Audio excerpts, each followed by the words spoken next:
Girard looks into sort of the basis, anthropologically speaking, of human desire. And whenever I try to approach the question of violence within social systems, I always am curious if it's simply an emergent phenomenon based on the, I guess, animal side of ourselves. Is it the congestion of resources? Is it the congestion of mates that causes this emergent property of violence to social systems? Where does that anthropological insight begin around this functional problem of violence, which seems to be the sort of generator of this problem of conflict? Yeah, Girard is an expert on the sources and the reasons why violence so easily breaks out between human beings. But I caution a little bit because his basic insight is about human beings as imitative beings.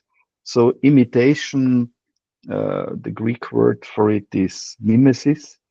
Imitation is essential for becoming a human being.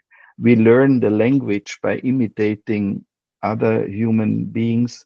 We start thinking by mirroring other human beings. So it would be impossible. And about 200 years ago, they even tried to have some cruel experiments. What would happen to a child if it's completely excluded from any kind of exchange and relation with the other human beings?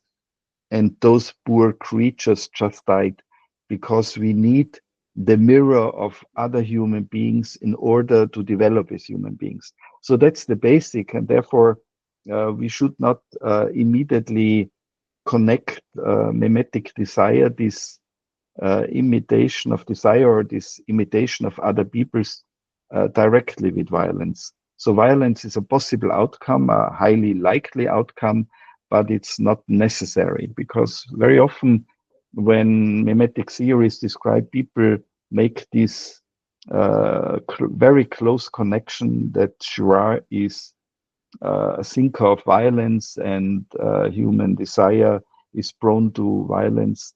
That's not true, because imitation is much more basic. We know today from science that mirror neurons play a very important role, and this imitative capacity of human beings is the root of empathy, is the root of caring for others, of feeling what others feel, at the same time as it is the root of envy, jealousy, and those problems that so easily lead into violence.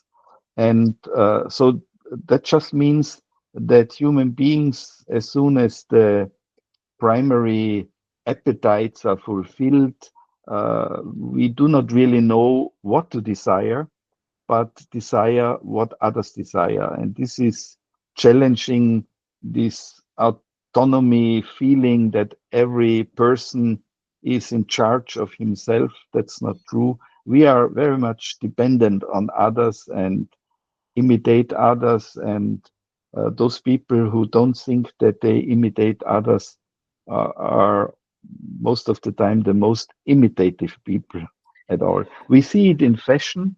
We see it in fashion, in advertisements. So you don't need a deep philosophical insight to understand how fashion or advertisement works. And most of the advertisements show us successful people, cool people, and then the product is more on the sidelines. So we want to imitate cool people, and then if they have a certain shampoo or a certain soap or whatever, we think if we have the same thing, we will be as cool as the others.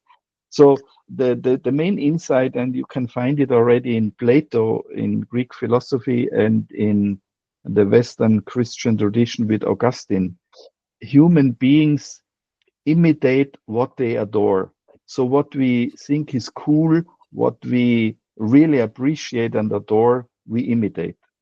And this is a source of good and bad, depending what kind of people we adore and what kind of objects we long for, and how desire then works out.